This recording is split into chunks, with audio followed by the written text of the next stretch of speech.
Greetings and welcome to this episode of Everyday Enchantment. This day is going to be incredible and amazing because I have with me today Amy English, who is going to jam with me about how to feel more comfortable in our bodies this summer, which gosh, I can't wait for this conversation. I want to know all the juicy intel that Amy has that we're going to be talking about today in the next 30-ish minutes. And before we kind of jump in, because I could easily dive into this topic, as everybody knows, it's one of my favorite things. I want to introduce and share a little background about Amy. So she is a certified food and body confidence coach. Yeah. With a specialty in emotional eating, which I mean, is not the whole planet emotionally eating. I think probably Yeah. yes at some point.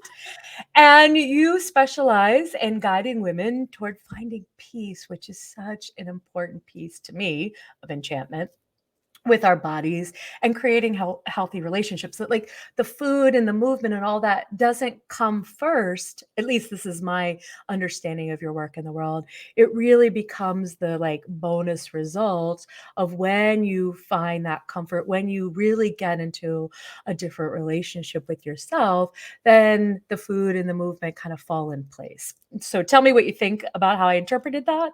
And I would love to hear anything else you want to share with the listeners today about kind of your own journey and how you found yourself to be this type of coach.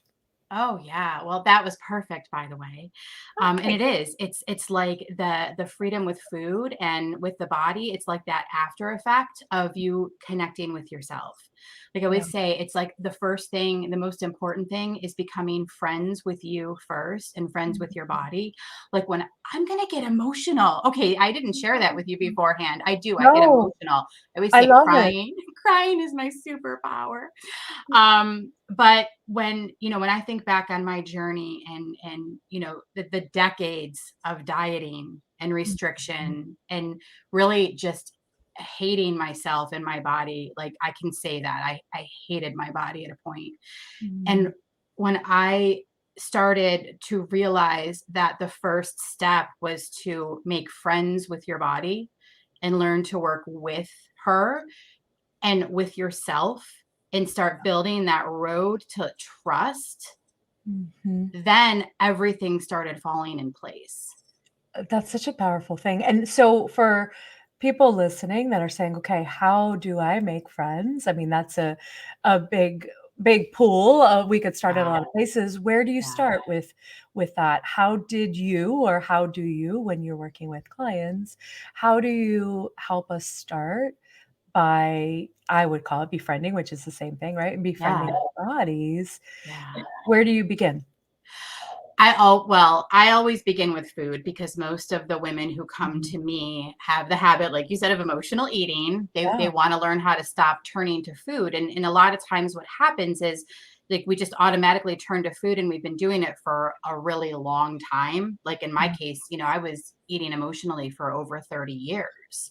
Yeah. It started when I was a kid, and Yeah. that is most common with my clients. It's I always say it's between the ages of like 8 and 13 is somewhere when the habit of emotional eating started.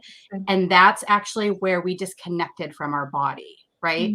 And we Mm. started focusing, like we were just focusing on the food as a Yeah. way to soothe and as a way to comfort. It's like Yeah.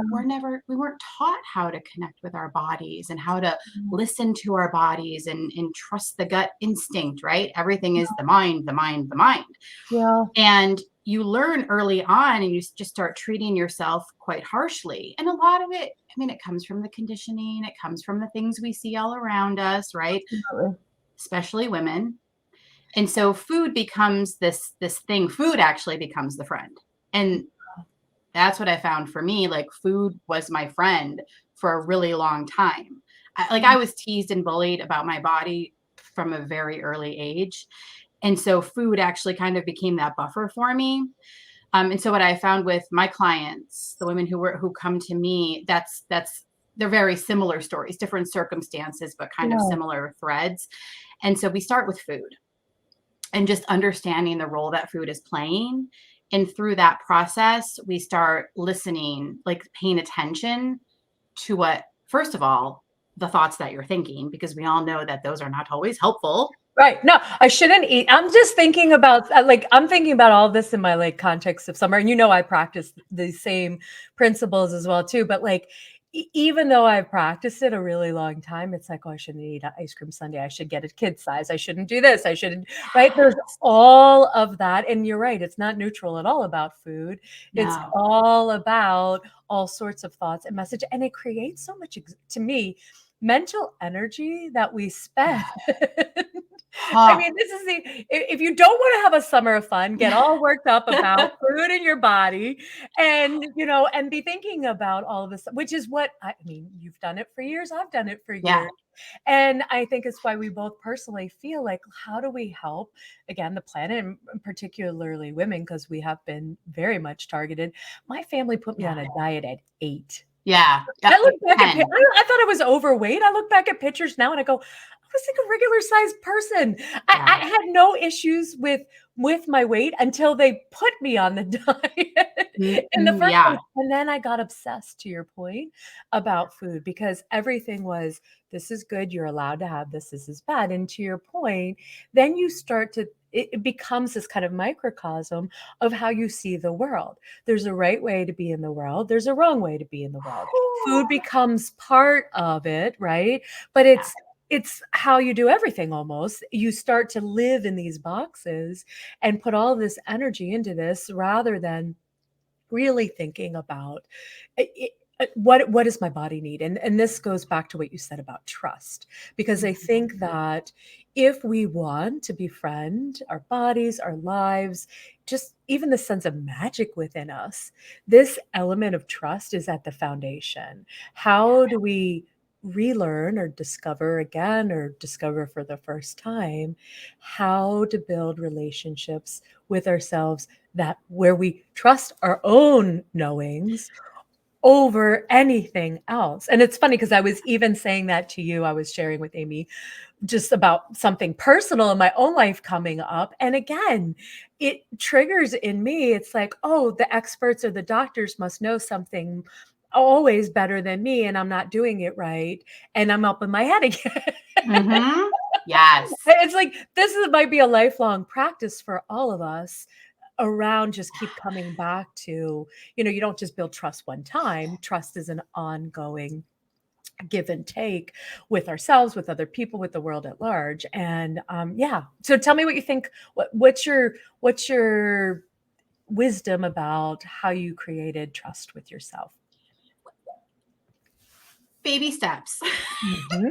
Mhm. Turtle steps, whatever we Yeah. care to call them. It doesn't all get solved in one big swoop, right? Right. It takes time, and it starts by, some of the turtle steps that I think of just on my own personal journey, and with the clients that I work with. It's like just noticing the things that you're thinking, the way that you're talking to yourself, because it's all connected, right? I always Mhm. One thing I like to talk about is, your inner ally versus your inner asshole. Like, who Ooh. are you being today to you?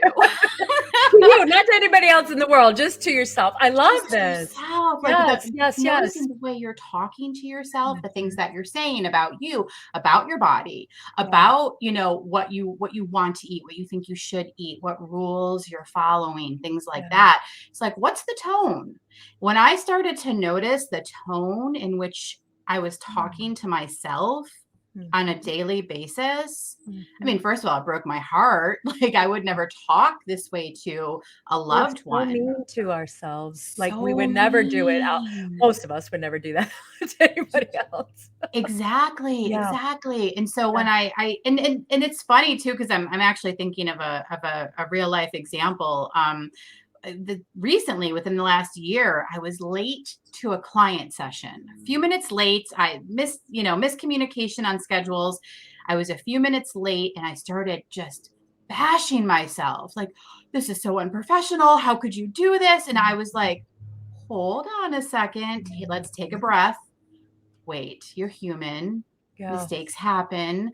This is okay. And yeah, at the end of the day, Mike, we laughed about it and had the session, and it was great. And it was like just noticing how I was talking to myself in that yeah, moment, really being that inner asshole.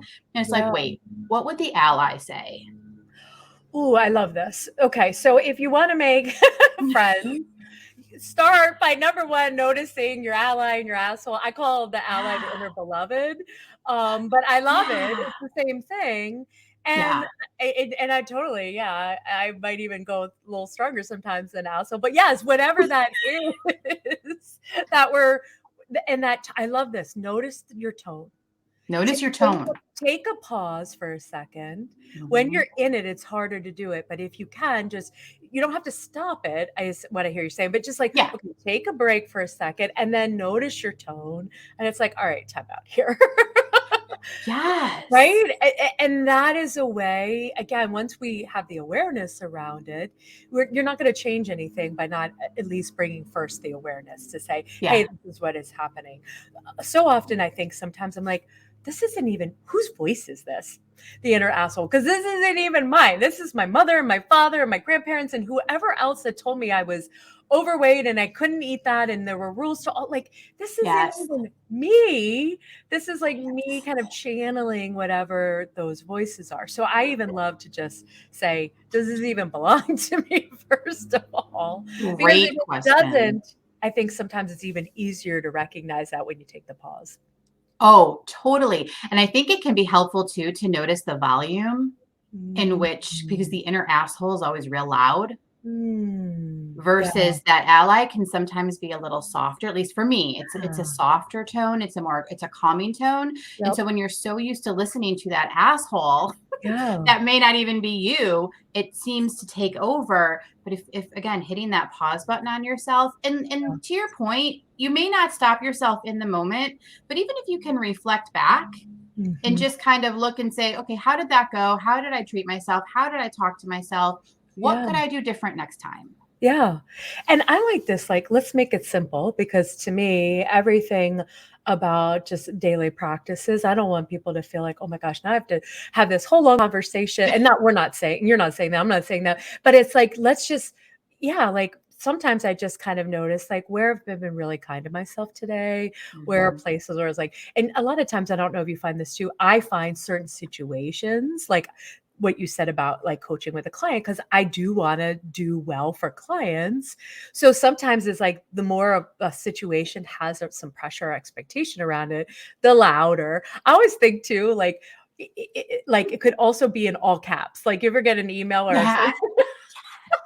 it's like Yes. they're either yelling at you or they're all caps. And again, that to me can also just break some of the intensity. And like I can laugh. I'm like, oh my gosh, they're getting at me with all caps again. All right, Yes. like let's just have a moment to laugh about this for a second. Totally. Yeah. Another thing that was really helpful. So just going back, yes, we start off Yeah. talking about food, but then we also start looking at, because one thing that was really helpful for me Mhm. was spending some time really appreciating all the different parts of my body. Like, Mm. so I was always so focused on the things I wanted to change and the things that I wasn't happy with. And listen, I'm human. I've been on this journey for a long time. There are still parts that I'm working on, right? Sure, sure, sure. But when I started to look at everything that my body does for me on a daily basis, I mean, I'm Mm. talking organs, Yeah. my I heart like it. beating. Cells. Like, let's get all the blood that's traveling through your veins right now. I love it. I love. Yes. The eyes that help me see, I'll never forget. So my arms are one of those areas that I always felt a lot of shame about Mm. prior to doing this work. Mhm. And I'll never forget finding ways to appreciate my arms because it was such a Mm. sensitive subject for me. Mhm. And when I started to think about, well, my arms, my kids were little when I started doing this work, right? And so I would think, well, my arms, they hug my babies, Mm. right? They help me open doors.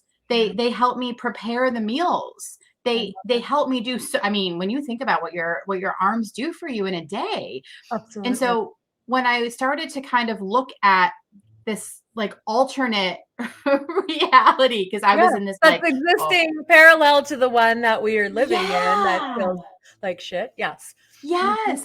And I was mhm. like, wow, they really do a lot for me. Perhaps it's time to show them a little bit of love. Mm. And I started doing that with every part of my body, just all the things that I could think of, because and I'm sure there's a lot that I missed because there's so much that goes on in our Yeah. human form, right? But started looking at it through that lens, a lens of like care and appreciation, and like, wow, look at all these parts and what they do for me. Maybe it's time to give them a little bit of Yeah. like self-love. And you know, it's interesting too. I've done similar things like that, and I've even done something. So I have some scars from some surgeries, and Mm, I did that was like my least favorite part of my body, these scars, and I was having a hard time finding appreciation for them in that yeah. moment. And so something else, if you're listening, and this is something I practice too, is I let the body part talk to me. Oh, So, I might say and I did this, and oh my gosh, I cried and sobbed when I did yeah. this. What do the scars wanna tell me? And the scars wanted to say, again, we're part of your journey. We are part of this transformation. We are physical reminders of all the things that you've gone through in this planet that have, made you who you are in this moment. And as I wrote it as a letter to myself, but you don't have to Mhm. do it that way. But as I started to do that, because I couldn't see it, but when I started to kind of be in the body part and allow the body part to speak, I was like, "Oh." It totally changed my relationship with scars, not to say to your point, we're all human, but Yeah. generally speaking, I'm like, "Damn, those are some pretty badass scars," because again, they have everything that we've gone through, everything our bodies have done for us have brought us to this moment. So it's like radical shifting of instead of being so critical and we need to fit we like our bodies are these, projects and everything we've been taught and then reinforced and all of that. Again, coming back into just small baby steps of kindness and compassion to ourselves, it really is a radical revolutionary practice. It Oh, doesn't sound totally. like it, but if you've never done this and you're listening, start doing it and you'll start to see how it absolutely can change just your relationship with yourself. Oh, totally. You made me think of my scar from breast cancer because I Mm. had a lumpectomy, and that was also right. And so when I Yeah. started, I didn't do the talk to me. I didn't. I love that. I love that little. Yeah, I might try that exercise. Um, totally, totally. but Borrow it, all of it. yeah, but Yeah. the day I shifted and realized like, wow, this scar represents, Mm. what I've gone through on this particular journey, Yeah. and started to see it through this whole different lens. I talk a lot about in like lenses, like looking through a Yeah. different lens, right? But seeing it through this different lens of like that strength, Yeah. Yeah. and just feeling so differently about it. And now I look at it and I don't really think about it that much anymore. But at the time I would look at it and be like, oh, that's pretty amazing that I went through that. And I think so, like, to me, what I hear you saying is we have this kind of narrative. We've been in this kind of asshole mindset that we've all been taught one way or the other, reinforced all of it. It's a Yeah. gazillion-dollar industry to kind of keep us off our feet. Mhm. And to me, what I hear you saying is it's like, come back to yourself, create some pause to have some awareness about what your relationship even looks like, and then like spend some time with yourself, like spend some time with your eyeballs and your earlobes and the different parts of you, right? I mean, there's a lot of amazing parts of my body that, to your point, we kind of overlook on a Mhm. regular basis because we're so focused on the things we don't like. That's what gets our attention. Oh, I Yeah. can't wear sleeveless this summer because I posted something on Facebook not that long ago because I have a lot of loose skin from losing lots of weight. And it's Yeah. like, it hangs. And I was like, it hangs. Okay. I've made peace with it. I'm Yeah. not going to not wear a sleeveless shirt because somebody said, "Hey, you can't do that if you have arms like." Guess what? My body, my rules. It Mhm. really does start to once you start to make small those small steps, you will feel, I think, at least I felt braver and braver to even be with the parts that were the hardest for me to embrace. And like, I don't know if I'd start there. That I probably didn't start there at the beginning. I started at places where it's like, what do I love already? Yeah, It is yeah, already amazing that I don't have to, we're not asking in this conversation for people to convince themselves. It's just, are you willing? Another friend of mine who was on the podcast who asked a great question. Are you willing to see this differently? Are you willing to be in relationship with your body, with food, with movement differently than you have? Because if it's not working and you're feeling, crappy all summer because you're trying to cover up, that's what I spent years oh not yeah, wearing a bathing suit. I'd be in long sleeves. I'd be sweating my ass off in summer because I yeah, was like, oh, I can't let people see this. It's, whatever. If that is the space, are we willing to try something and experiment and be playful with it to see again what else is out there? That ally, that inner beloved, that part of us, again, that's so compassionate, generally speaking, to other people. yeah. How do we turn that inward toward our own selves? Absolutely. I always think of the Care Bears. Remember the Care Bears from like the Oh, yes, 1980s? my husband's nickname is Care Bear, which Oh, if he's listening, maybe should I edit that out? No, I'm gonna keep that in. Anyway, so I'm all familiar with the Care Bears. Yes, go ahead. they shine their lights, right? To the Mhm. love or the what. And I'm like, just you're Yes. in your Care Bear, turn it on to you. Flip it. Flip Flip it. it. Yeah. Shine that onto you. So if you were saying, okay, again, summer's coming and I was getting propositioned last week or the week before, do you want to lose 30 pounds or 10 pounds Oh, before? I was like, do yeah. you know who I am? Because no, that answer is no. But we get it even more inundated. What do you, how do you practice when you're getting those messages even stronger this time of year? What do you do to help kind of ground yourself and kind of shut out that noise? Yeah, it's like January and Yep. summertime. Yeah. So I mean, If your body ain't good, it really ain't good in those months. I mean, now I laugh at a lot of them because Yeah. I think because what we do, like I know for me that my like news feed fills up with that on social media because it's Yeah. a lot of what I talk about, right? Yeah. So they're like, Um, oh, Amy wants to hear all oh, about what to do. like don't want that. So I tend to like I'm just like, okay, another thing. But what I because what I learned a long time ago is I know what's best for me and my body. Mm, I know what works for me and my body.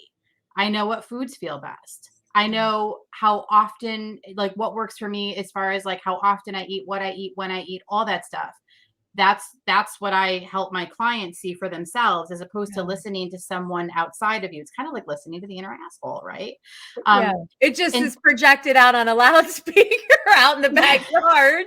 yeah, yeah. Ah, blah, blah, blah, blah. Yeah. Yes. Yes. Yes. I love it. I'm not never gonna get those images out of my mind. And so I just now when I see them, I'm like, oh yeah, here we go again. It's typical. Mm, This is what they do. This is what happens. And yeah. listen, I'm a firm believer that every person must find what works for them. Yeah. 100%. But when you are listening to someone outside of yourself tell you what to do, like you're that's not helping create the Yeah. confidence inside. Yeah. I love this. I'm gonna just kind of like hone in on one thing that you said that I feel like is so super. Like if you get nothing else, I know what's best for me. Yeah. Because that's how you create a life of enchantment in all the regards. And to me, why I focus so much on body stuff on this podcast and just in my work in general is because we're so focused on trying to fix whatever these perceived flaws are. Ugh. We are too busy or too exhausted to actually live the life we want and the enchantment and all of that. So to me, if we don't walk through this and really address how to recreate these relationships with ourselves, we're going to spin a lot in a hamster wheel because Yeah. we're going to be so focused on listening to that. The asshole is going to be like, we're just going to have the front row. We're going to have the tickets right in the front going, oh, tell me what I need to do. But I know it's best for me. Yeah. It, it's like, and I probably didn't believe that for a really long time, and there are days probably where I might still be in a moment of like, "Do I really know what's best for me?" Yeah. However, like, just whatever wherever you are right now in this moment, if you don't necessarily trust, and again, there's a lot of reasons why that could be, it's being open to the possibility that I do. So sometimes I would just be like, I'm open to the possibility that I know better than whatever this is. And to your point, I think laughter, a little like, oh, here we go again, right? Mhm. So we don't get sucked in. We just go, ah, I know what that is now. I know what that voice is. I know all of those things. And I know it's like it's almost like if I ate that metaphorically, it would be like if I sat down and ate 3 bags of Oreos. Like everybody goes, oh, if I could eat what I want, I would. I was like, well, actually, you probably wouldn't because you feel like shit if you would. Yes. I know I've overeaten. I'm like, I don't feel good. So Mhm. it's like I can go down that path if I want to. I know what happens. It's like overeating or over whatever, and I don't feel good. So it's saying I have the power to re-choose every time. It's whether I listen to the ally, whether I get kind of caught up in all the other mean things, and I just shift again. I just take a moment of compassion, go, we're human. Of course, we're going to be on this planet practicing this. And I just come back to, how can I be kinder to myself in this moment? Yes. And I think, I don't know about you, but I have a feeling body has so much wisdom, insight, Mhm. soul knowledge that I have found that part of just like my own journey with enchant, you can't skip over the body. You No. can't skip over, and we didn't talk about this time, so maybe you'll have to come back, Amy, and talk about emotions, right? Because I also Oh, think yeah. that part of, like you said at the beginning, our relationship with food is because we were taught to bypass how we really felt, to be in our own integrity and truth. And we didn't know how. My generation, particularly in my family, knows nothing about how to actually be an emotion. So my whole family all around used food and other things to absolutely just keep going because it felt so uncomfortable, but it was like, okay, this was the lube that helped me keep going rather than Mhm. completely fall apart because nobody ever taught me that that was okay to do. And so I think that I don't know exactly where I was going with that, but I think all of this again is so related Mhm. to again, if you want a life that has more freedom, more peace, right? You're helping women particularly find more peace. It's like this is the way, and sometimes it's a little unpeaceful in the process, Oh, and yeah. that's okay. Like that is okay. It doesn't mean we're doing it wrong, and it doesn't mean you're not going to renegotiate this relationship with your body. It just means, you know what? There's some processing here of again, allowing ourselves to see and be in this differently than we have for, I mean, gosh, I'm 48 years old walking the planet. And this Mhm. stuff has been indoctrinated into me Oh, definitely yeah. younger than, I know you mentioned 8 to like 13, but I swear I think it was like I probably was like a baby and my family was already thinking about is she overweight, which is craziness. Oh, yeah. Oh, absolutely. And I'm 47, so, like, we're, Yeah. you know, we're Yeah, we're of the same we're walking time. it. But it's like this radical I always think of it, it's like this radical shift, because it got to a point with me where I was like, I do not want to do another diet. I do not want to do I want to there's got to be a different way. There's got to be a different way Yeah, to do this where I can find some peace with myself and with food. yeah. And that was my quest. I'm like, yeah, it was messy in the beginning. It still Yeah. is. Well, Like hey, there's like that's being a human. it's being a human. And I'm always like having ahas and insight and learning something new. Yes, And it just continues to enhance the journey, right? I'm And I'm with you. like, I'm so with yeah. you. But it's like a radical shift It from is. the A and diet. and I think you make a really good point there too, because, if diets brought us peace and contentment and happiness, we wouldn't have spent, I don't know, God, 8, 40, what I mean, I haven't been on a diet in a long time, but we wouldn't be in the place. So it's like when we can step back and look at the data and be like, if this actually worked, no, Yeah. it its intention isn't for it to work. It's to sell us and keep us, again, Mhm. busy on whatever this is. So if we can realize that and say to your, this is this beautiful question. I'm so open to discovering that maybe there's one way for you, one way for me, different, but there are other ways, because the right way for me, and I kind of loosely say right way, Yeah. would not cause this much exhaustion, suffering, like you cannot asshole your way into a thin bot, right? Like, or whatever this is. No. And I Yeah. think that model, we have to be willing to say, yeah, I'm willing to try something different. Something different. And let it, and like I said, and like you said, let it be a little messy, because it will be. Yeah. And you Yeah. don't have to do all of this summer. Like, if this is like, again, you're just tiptoeing into this idea of this, I think just starting, and tell me what you think, Amy, but I think just like, just a daily practice. How could you just say one kind thing to yourself? Or how could you be like, just one small, to your point, baby turtle step around, just instead of trying to take things away, I can't eat that, or I shouldn't do that. It's like, what can you add in that feels more nurturing? How do you turn up the volume? Like you said, the ally is usually quieter. So you turn her up a couple decibels. Yeah. What does that look like as a daily practice? I don't know. Tell me what you think, but that's kind of what I'm hearing you say. Yeah. Well, one thing that I love that I offer is, homework for some of my clients is, for every insult you offer, you've got to offer a compliment. Or you've got, for every, asshole statement, you got to find an ally statement. Right. Wow. So it's got to be an equal trade. Like, get to that place where you're at least starting to offer some ally statements to yourself and say Yeah. some kinder things. That's a great way. Another thing that one of the very first things I did back in probably 2016 was a 30-day body appreciation journal. And so for every day for 30 days, I listed one part of my body that I appreciated and why. Mm. Just one. And if I got stuck, I could repeat it. Yeah, But just You listing don't make every it day. overcomplicate it. Yeah. Yeah, don't Mm. overcomplicate it. But once you start thinking of, like you said, the blood and the organs and all the Oh, different yeah. things, the earlobes, like there's the fingers, Yeah. there's so many different parts. And Oh, so for 30 days, listed one thing I appreciated and why. And at the end of that 30-day, and it might have taken me a little longer than 30 days, but by the end of it, mm. I was like, oh, there's a lot more to love.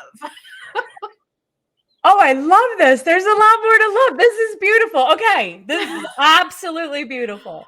So as we close, Mhm. I love this kind of closing. It's like being open to, there's a lot more of you to love. And we've Mhm. only really just cracked a little bit of it.